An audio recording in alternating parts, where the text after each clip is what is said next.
Hello everyone and welcome back to Java Forever course. Currently we are learning manipulating a string and today we will learn about some of the string manipulation functions. One key concept in a string is to understand the position number of a character. And the reason you want to learn about that is when it comes to extracting a piece of information or slicing a string or a part of a string from a big string, you need to know when to start and when to stop. And that all depends on your learning of indexes. The index is a fancy word for position number. Now look at the example on the screen right now.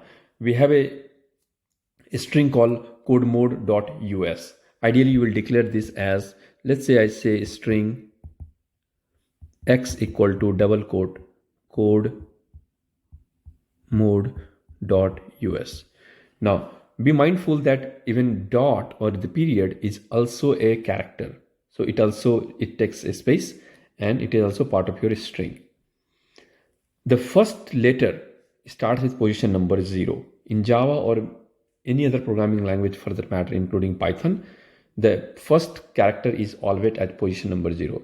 Think of these students who are sitting in a classroom in which the first chair is considered chair number 0, not chair number 1.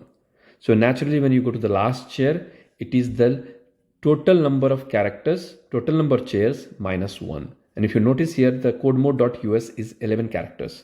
And so that's the last position number, or the ending index is 10, which is 11 minus 1. The length of the string minus 1. The first is always 0, and the word index means position number. Once you understand this concept, I'll see in the next class, I'll show you how to use this concept and why this concept is so useful when we are extracting information from a string or from a set of characters. I'll see you guys again in the next class. Stay tuned and definitely practice. Thanks for watching. Do subscribe and press the bell icon for more videos.